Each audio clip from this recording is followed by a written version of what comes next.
राधे राधे सभी को स्वागत है आपका आपके अपने चैनल किरण की हिंदी में। तो जैसा कि हम जानते हैं कि हम हिंदी साहित्य का इतिहास पढ़ रहे हैं, उसमें हमने अपभ्रंश रचनाएं, आदिकाल आदिकाल में हमने सिद्ध साहित्य, नाथ साहित्य पढ़ चुके हैं। तो आगे हम देखते हैं जैन साहित्य को। तो चलते हैं जैन साहित्य शुरू करते हैं। तो जैन साहित्य में क्या है, सिद्धों का प्रभाव है और सिद्धों का प्रभाव किस तरफ है, पूर्वी भागों में है।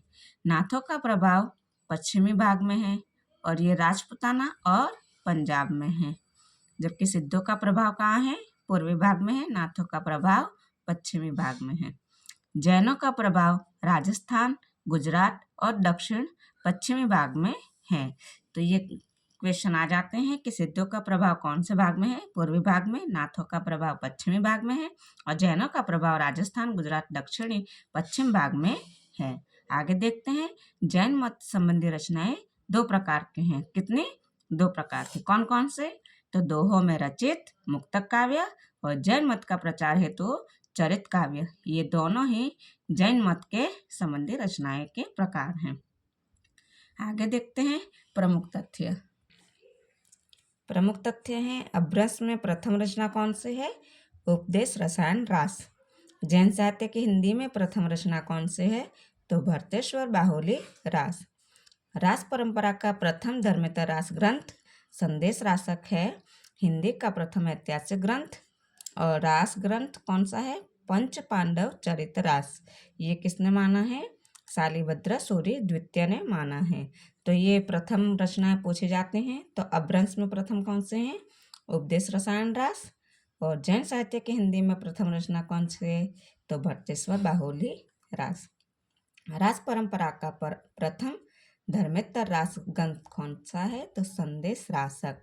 और हिंदी का प्रथम ऐतिहासिक रास ग्रंथ पूछा जाए तो पंच पांडव चरित रास होता है, जिसे शालिभद्र सूरि द्वितीय ने बताया है। प्रमुख कवि देखेंगे हम। जैन साहित्य के प्रमुख कवि कौन कौन से हैं? तो शालिभद्र सूरि हैं। पहले हैं बुद्धिरास का संग्रह, उनके शिष्य सीवी ने किया। किसका?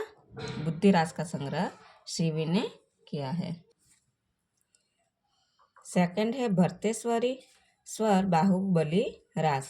1184 ईस्वी सन में इसकी रचना हुई थी। भरतेश्वर एवं बाहुबली का वर्णन है। किसका? भरतेश्वर एवं बाहुबली का वर्णन है। 205 छंदों में रचित खंडकाव्य है। इसका संपादन मुनि जिनविजय ने किया। किसका संपादन किया है मुनि जिनविजय ने? तो शालिभद्र सूरि की रचना भरतेश्वर बाहुबली रास का संपादन मुनि जिनविजय ने किया है और ये खंड काव्य है और 205 छंदों में रचित है। मुनि जिनविजय ने इसे जैन साहित्य की रास परंपरा का प्रथम ग्रंथ माना है। जैन साहित्य की रास परंपरा का प्रथम ग्रंथ किसने माना है? तो मुनि जिनविजय ने माना है। किसको? भरतेश्वरी बाहुबली। देवसेन को देखेंगे।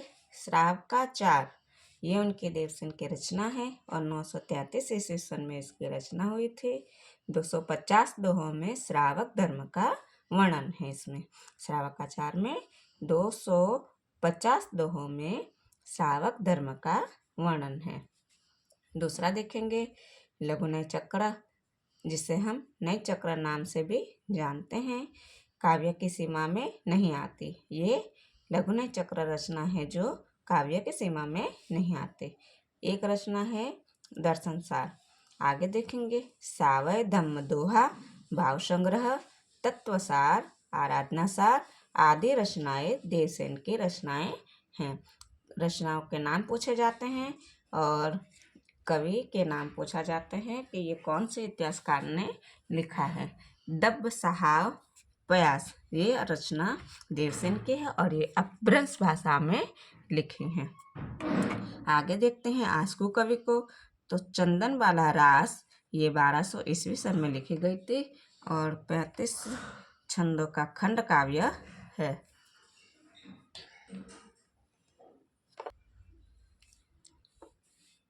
जीवदया रास, ये भी आशु कवि की रचना है।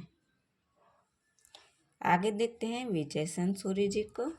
तो इनकी रचना है रेवंत गिरिरास, जो 1231 ईस्वी सन में लिखी है। जैन तीर्थ रेवंत गिरी और तीर्थंकर नेमिनाथ की प्रतिमा का महत्व वर्णित है। इसमें किस किस का वर्णन है? तो रेवंत गिरी और नेमिनाथ का। जैन साहित्य की अन्य रचनाएं कौन कौन से हैं? तो जैन साहित्य की अन्य रचनाएं हैं स्थूलिभद्र रास, जो 1209 ईस्वी सन में लिखी गई है और जिनके रचनाकार हैं जिन धर्म सूरि। नेमिनाथ रास 1213 ईस्वी सन, सुमति गण 58 छंद में ये रचना है। नेमिनाथ चौपाई विनय चंद्र सूरि ने लिखी है। चौपाई छंद में 12 मास वर्णन का आरंभ हुआ है। जैन कवियों ने फागु काव्य भी लिखे हैं। तो ऐसा क्वेश्चन आता है कि फागु काव्य किसने लिखे हैं? तो जैन कवियों ने लिखे हैं। फागु वसंत ऋतु, होली आदि के अवसर पर गाया जाता है। गाने वाला मादक गीत है। और वसंत विलास फागु धर्मतः फागु ग्रंथ है। आगे हम देखते हैं रासो काव्य। तो रासो काव्य की उत्पत्ति के संबंध में कितने मत हैं वो देखेंगे। मूल शब्द और प्रस्तुता। तो रासो शब्द की उत्पत्ति राम स्वरूप चतुर्वेदी ने रासो शब्द से माना है, जबकि शुक्ल जी ने रसायन से रास या रासो से। रासक शब्द से उत्पत्ति किसने मानी है? तो हजारी प्रसाद द्विवेदी, विश्वनाथ प्रसाद मिश्र, दशरथ शर्मा, माता प्रसाद और चंद्रबली पांडे जी ने रासक शब्द से रासो काव्य की उत्पत्ति को माना है। कौन कौन थे? हजारी प्रसाद द्विवेदी, विश्वनाथ प्रसाद मिश्र, दशरथ शर्मा, माता प्रसाद, चंद्रवली पांडे जी को ने रासक शब्द से रासो काव्य की उत्पत्ति मानी है। तो नरोत्तम स्वामी जी ने रसिक शब्द से रासो काव्य की उत्पत्ति को माना है। नंदुलारी वाजपेयी जी ने रास काव्य से रासो शब्द की उत्पत्ति को माना है। गार्सद तासे ने राजसूय शब्द से रासो काव्य की उत्पत्ति को माना है और राजसूय का अर्थ होता है महान यज्ञ। राजस्य हरप्रसाद शास्त्री और विंध्वेश्वरी पाठक जी ने रासो काव्य की उत्पत्ति को माना है। गणपति चंद्र गुप्त जी ने रासक, रास, रासा, रासो, रासो शब्द से उत्पत्ति मानी है। क्या? रासक, रास, रासा, रासो, रासो। श्यामल दास और डॉक्टर काशी प्रसाद जायसवाल जी ने रहस्य शब्द से रासो काव्य की उत्पत्ति को माना है। ये प्रश्न पूछा जाता है कि रामस्वरूप चतुर्वेदी ने रासो काव्य की उत्पत्ति कौन से शब्द से मानी है? तो रासो से मानी है। हजारी प्रसाद द्विवेदी ने किससे मानी है? तो रासक से। नरोत्तम दास स्वामी जी ने रसिक से। नंदुलारे वाजपेयी जी ने रास शब्द से रासो काव्य की उत्पत्ति को माना है। रासो काव्य दो रूपों में मिलता है, एक तो प्रबंध काव्य और दूसरा वीर गीत। तो प्रबंध काव्य कौन सा है? तो प्रबंध काव्य प्रथम ग्रंथ खुमान रासो है और वीर गति प्रथम ग्रंथ बीसल देवरासो है। आगे हम रासो काव्य की प्रमुख रचनाएं देखेंगे। तो हमने इससे पहले पढ़ा था अभी, और रासो काव्य पढ़ रहे हैं। तो खुमान रासो ये 9वीं सदी है, कुछ विद्वान 17वीं सदी भी मानते हैं। रचनाकार हैं इनके दलपति विजय। छंद दोहा, सवैया और कवित छंद हैं। इस प्रबंध काव्य में चित्तौड़ नरेश खुमान की वीरता का वर्णन है। खुमान ने कुल 24 युद्ध किए हैं। कितने? 24 युद्ध। कुल 5000 छंद हैं। इसकी प्रति पूना संग्रहालय में सुरक्षित है। तो ये छोटे छोटे क्वेश्चन टीजीटी में आ जाते हैं, पीजीटी में आ जाते हैं कि खुमान रासो किसने लिखी है? तो दलपति विजय रासो ने लिखी है। और कौन से सदी में लिखी है? तो 9वीं सदी में लिखी है। और ये इसमें कौन कौन से छंद हैं? तो दोहा, सवैया, कवित छंद हैं। और इसमें चित्तौड़ नरेश खुमान की वीरता का वर्णन है। खुमान ने कितने युद्ध किए थे? तो कुल 24 युद्ध किए थे। कुल छंद इसमें कितने हैं? 5000 छंद हैं और इसकी प्रति पूना संग्रहालय में सुरक्षित है। तो हमने रघुमान रासो के बारे में देखा। अब देखते हैं विजयपाल रासो के बारे में। तो विजयपाल रासो 12वीं सदी में लिखी है और इसके रचनाकार नल्ल सिंह भाट हैं। विजयगढ़ के राजा विजयपाल की गाथा इसमें है। यह ग्रंथ अनुपलब्ध है, यानी कि अभी है नहीं, मिल नहीं रही है। यह वीर गीत है। ये भी क्वेश्चन आ जाता है कि कौन सा गीत है? तो विजयपाल रासो एक वीर गीत है। आगे हम देखेंगे बिसलदेव रासो को। बिसलदेव रासो, इसके समय में विद्वानों के 3 मत हैं। कौन कौन से हैं? तो इसकी रचना किसी ने 1155 ईस्वी सन में मानी है, तो किसी ने 12वीं सदी मानी है और किसी ने संवत 1212 में मानी गई हैं। अगर ये क्वेश्चन पूछा जाए कि बिसलदेव रासो की रचना कब है, तो इनमें से कोई एक दी गई होगी। रचनाकार कौन है? नरपति नाल्ह जी हैं। यह वीर परक संदेश काव्य है, विरह परक संदेश काव्य है। विरह परक रचना कौन से है? तो बिसलदेव रासो काव्य है। इसमें अजमेर के राजा बिसलदेव तृतीय तथा राजा भोज की पुत्री राजमती के विवाह का वर्णन है, जो वियोग और पुनर्मिलन की कथा है। रानी राजमती से रूठकर बिसलदेव का उड़ीसा जाना और 12 मास बाद पुनः मिलन होना, ये बिसलदेव रासो की कहानी है। रासो ग्रंथ होते हुए भी यह श्रृंगारी काव्य है। तो ऐसा प्रश्न आ जाता है कि कौन सी ऐसी रचना है जो रासो ग्रंथ होते हुए भी एक श्रृंगारी काव्य है? तो बिसलदेव रासो हो जाएगा। हिंदी में सर्वप्रथम 12 मासा का वर्णन इसी में हुआ है। सबसे पहले 12 मासा का वर्णन किस रचना में दिया है? तो बिसलदेव रासो में दिया है, वो भी हिंदी में। जब हिंदी में आ जाए तभी ये लिखना है कि बिसलदेव रासो। 12 मासा का प्रथम कार्तिक मास से हुआ है। 12 मासा का प्रारंभ कार्तिक मास से हुआ है। किसमें? कार्तिक मास से। यह एक वीर गीत है। खंड इसके 4 हैं और चरण 2000 हैं। छंद इसमें 125 हैं। तो खंड कितने हैं? 4, चरण 2000 और छंद 125 हैं। राजमती एक पंडित के द्वारा अपने पति के पास संदेश भेजती है। तो किसके द्वारा भेजती है? एक पंडित के द्वारा संदेश भेजती हैं। आगे हम देखते हैं पृथ्वीराज रासो को। ये रासो काव्य में आते हैं। तो समय है इनका 12वीं सदी या सन 1225 ईस्वी सन से 1249 ईस्वी सन। रचनाकार हैं इनके चंद्रवरदाई। 1168 ईस्वी सन में लाहौर पूरा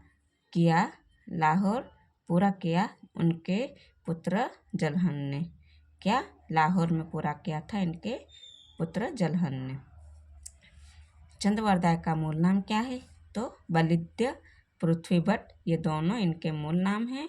डॉक्टर नगेंद्र ने इसे पिंगल शैली का तथा डॉक्टर बच्चन सिंह ने इन्हें दिंगल शैली का काव्य माना है।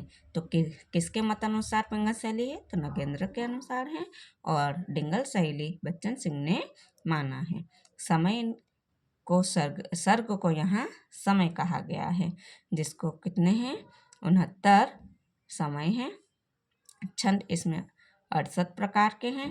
मुख्य छंद हैं इनके कवित, छप्पय, दोहा, तोमर, त्रोटक, गाहा और आर्या। तो मुख्य छंद कौन कौन से हैं?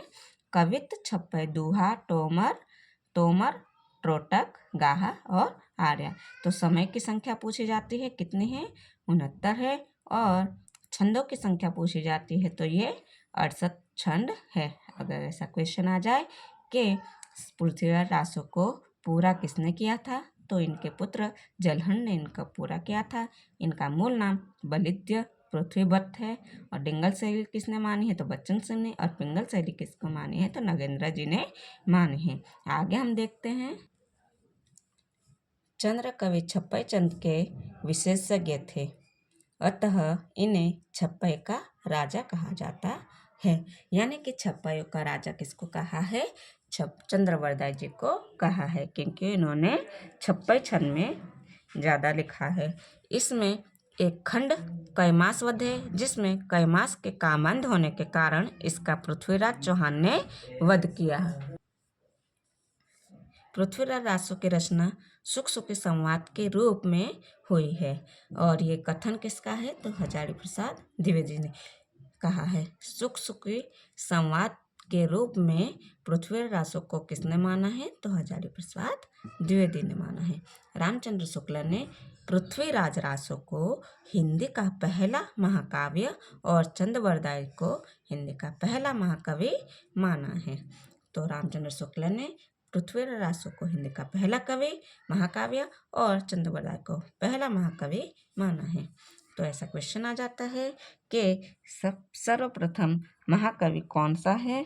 तो चंद्रवरदाय जी हैं। चंद्रवरदाय के 4 पुत्र थे, जिनमें से चौथे जलहण थे, जिन्होंने इस रचना को पूरा किया है। डॉक्टर नगेंद्र ने पृथ्वीराज रासो को घटनाकोश कहा है। ये किसने कहा है? डॉक्टर नगेंद्र जी ने क्या कहा है? घटनाकोश। किसको? पृथ्वीराज रासो को। बच्चन सिंह ने इसे राजनीति की महाकाव्यात्मक त्रासदी कहा है। महाकाव्यात्मक त्रासदी किसने कहा है? बच्चन सिंह ने कहा है। पृथ्वीराज रासो के पिता का नाम सोमेश्वर है। कभी कभी पिता का नाम भी पूछा जाता है, तो पृथ्वीराज के पिता का नाम सोमेश्वर। पृथ्वीराज ने नागौर नगर बसाया था, जहाँ चंद्रवरदाय के वंशज रहते हैं। कौन सा नगर बसाया? नागौर। कौन रहते हैं वहाँ? चंद्रवरदाय के वंशज रहते हैं। श्याम सुंदर दास एवं उदयनाथ तिवारी ने इसे विशाल महाकाव्य कहा है। तो किसने विशाल महाकाव्य कहा है? श्याम सुंदर दास एवं उदयनाथ तिवारी ने। बाबू गुलाब राय ने इसे स्वाभाविक विकासशील महाकाव्य कहा है। पृथ्वीराज रासो का कैमास वध और पद्मावती समय दोनों ही बहुत प्रसिद्ध है। कौन कौन सा? कैमास वध और पद्मावती समय। कर्नल टार्ड ने इसके 30,000 छंदों का अंग्रेजी में अनुवाद किया था। तो क्वेश्चन आ जाता है कि 30,000 छंदों का अंग्रेजी में अनुवाद किसने किया है? तो कर्नल टार्ड ने किया था। पृथ्वीराज रासो के अब तक 4 संस्करणों का उल्लेख है। प्रथम संस्करण सबसे बड़ा संस्करण है, और यह नागरी प्रचारणी सभा द्वारा प्रकाशित है। इसमें लगभग 16,306 छंद मिलते हैं। इसमें 69 समय भी मिलते हैं। इसकी प्रति उदयपुर के संग्रहालय में सुरक्षित है। कहाँ? उदयपुर के संग्रहालय में सुरक्षित है। कौन सा? प्रथम संस्करण नागरी प्रचारणी सभा द्वारा प्रकाशित है, सबसे बड़ा संस्करण है, और इसमें 16,306 छंद मिलते हैं, 69 समय है। दूसरा देखेंगे हम, द्वितीय संस्करण अप्रकाशित है, इसमें 7,000 छंद मिलते हैं। इसकी प्रति अबोहर बीकानेर में सुरक्षित है। तो कौन से संस्करण की? द्वितीय संस्करण की। कहाँ है? बीकानेर में है। तृतीय संस्करण अप्रकाशित है, इसमें 3500 छंद हैं, इसमें 19 समय हैं। चतुर्थ संस्करण है अप्रकाशित, और इसमें 1300 छंद मिलते हैं। कितने? 1300 छंद। तो प्रथम में कितने मिले थे हमें? 16,306 छंद, 69 समय। द्वितीय संस्करण में 7,000 छंद, और तृतीय संस्करण में 3500 छंद हैं, जबकि चतुर्थ संस्करण में 1300 छंद। यह सबसे छोटा संस्करण है। इसे डॉक्टर दशरथ शर्मा मूल रासो नाम मानते हैं। तो दशरथ शर्मा ने चौथे संस्करण को मूल रासो माना है। इसका सबसे बड़ा सर्ग कनवज युद्ध है, जो इस ग्रंथ का मूल कथानक माना जाता है। तो कनवज युद्ध इस ग्रंथ का मूल कथानक माना जाता है। पृथ्वीराज रासो की प्रामाणिकता के संबंध में मत देखते हैं। तो कौन कौन से हैं? कौन प्रामाणिक मानता है? तो प्रामाणिक मानने वाले विद्वान श्याम सुंदर दास, जेम्स टार्ड, मिश्रबंधु, मोतीलाल मेनारिया, मोहनलाल विश्वनाथ पंड्या और चंद्रवली पांडे जी हैं। किस किसने प्रामाणिक माना है? तो श्याम सुंदर दास, जेम्स टाड, मिश्रबंधु, मोतीलाल मेनारिया, मोहनलाल विष्णुलाल पंड्या और चंद्रवली पांडे जी ने माना है। तो इसके लिए एक ट्रिक है, GMD अब मोतीलाल, यानी कि जी से GMD अब मोतीलाल। इस ट्रिक से हम प्रामाणिक मानने वाले विद्वान जी को याद रख सकते हैं। अप्रामाणिक मानने वाले कौन कौन हैं? तो रामचंद्र शुक्ल, डॉक्टर भूलर, रामकुमार वर्मा, श्यामलाल दास, मुंशी देवी प्रसाद, गौरी शंकर, हीराचंद्र ओझा। तो रामचंद्र शुक्ल, भूलर, रामकुमार वर्मा, श्यामलाल दास, मुंशी देवी प्रसाद, गौरी शंकर, हीराचंद्र ओझा ये प्रमाणिक ग्रंथ मानते हैं, अप्रामाणिक ग्रंथ मानते हैं। अर्ध प्रमाणिक मानने वाले कौन कौन से हैं? तो हजारी प्रसाद द्विवेदी, दशरथ ओझा, मुनि जिनविजय, सुनीति कुमार चटर्जी। अगर मुनि अधूरी हज सुनाए, अगर मुनि अधूरी हज सुनाए, ये इसकी ट्रिक है। कौन कौन से? अगर मुनि अधूरी हज सुनाए, यानी कि हजारी प्रसाद द्विवेदी, दशरथ ओझा, मुनि जिनविजय, सुनीत कुमार चटर्जी। सर्वप्रथम डॉक्टर बुलर ने 1875 ईस्वी सन में ज्ञानकृत पृथ्वीराज विजय के आधार पर इसे अप्रामाणिक घोषित किया था। पृथ्वीराज रासो के भाषा के संबंध में मतभेद देखेंगे। तो इनकी भाषा ब्रजभाषा मानने वाले विद्वान कौन है? ग्राउज। और अपभ्रंश या पुराने राजस्थान किसने माना है? तो दशरथ शर्मा और मीना राम रंग ने भाषा माना है। कौन कौन से? ब्रजभाषा ग्राउज ने, अपभ्रंश भाषा या पुराने राजस्थानी दशरथ शर्मा मीनाराम रंग ने माना है। कन्नौजी भाषा गार्स दत्तासी ने माना है और डॉक्टर बच्चन सिंह ने दिंगल भाषा शैली माना है, जबकि डॉक्टर नगेंद्र ने पिंगल शैली माना है। आगे हम परमाल रासो जी को देखते हैं। इनकी 13वीं शती माने जाते हैं। अन्य नाम आल्हा खंड है। वीर गीत भी इसे कहा गया है। रचनाकार जगनिक है। इसमें महोबा कलिंजर के राजा परमाल देव के 2 वीरों आल्हा और उदल की वीरता का वर्णन है। इसका अंग रस वीर रस है। यह उत्तर प्रदेश में गाया जाता है। बुंदेलखंड में वर्षा ऋतु में गाया जाता है। इसे हजारी प्रसाद द्विवेदी अर्ध प्रमाणिक मानते हैं।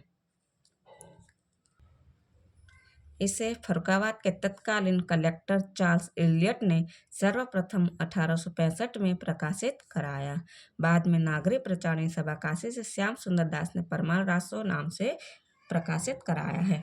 अन्य रचनाएं कौन कौन से हैं?